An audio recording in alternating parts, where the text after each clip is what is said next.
Sözleri böyük şair dostumuz, hörmətli şair dostumuz Tofiq Bəxtiyarımdır. Kəndinin şərəfinə yazıb bu şeiri. Neməti bol olan bayram ayında, şirin xəyallara dalıb gəyriyəm. Dağların qoynunda, bağlar qoynunda. Dağların qucağında, bağlar qoynunda, şirin xəyallara dalıb gəyriyəm. Canını görək nətərdir.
Hasretten bulut dolar.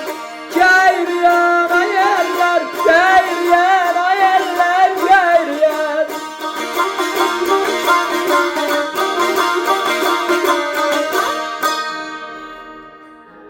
Tarihlerde adı, şanı, zatı var, Mısır kılıncı var, köhlen atı var. Hölələ bulaq tək əmanəti var, həsrətdən bulud tək dolan gəyriyən. Və sonra nə olar qulaq as?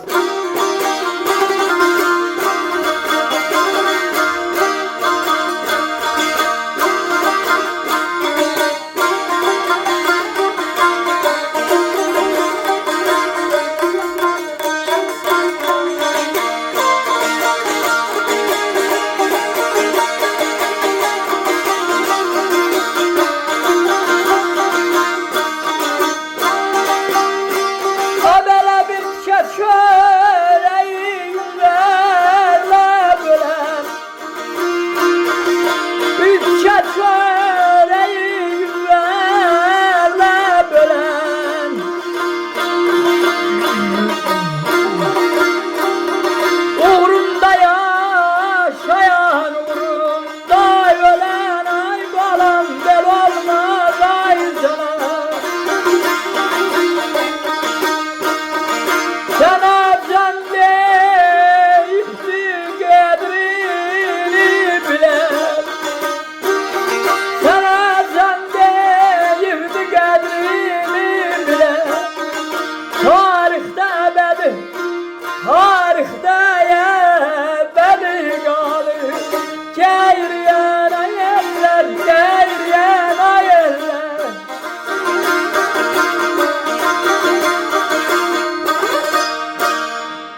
Bir tikə çörəyi yüzlərlə bölən, uğrunda yaşayan, uğrunda ölən, sənə can deyibdi qədrini bilən, tarixdə əbədi qalıb gəyriyən.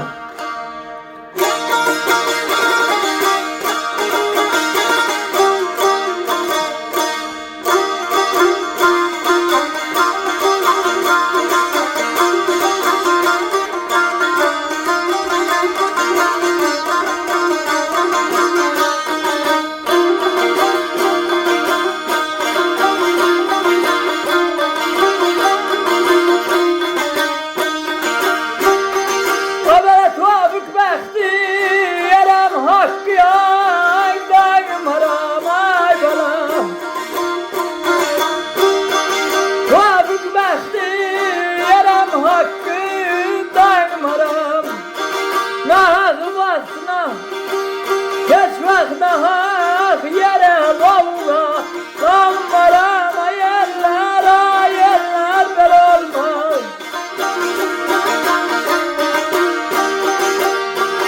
Yüreğim yanmasa alovlanmaram. Yüreğim yanmasa alovlanmaram. Ebedi merhemim olur.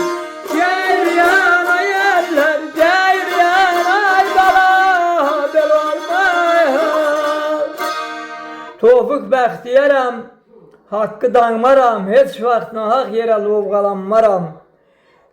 Ürəyim yanmasa alovlanmaram, əbədim məlhəmim olub gəliyəm. Sağ olun, xoşbəxt olun.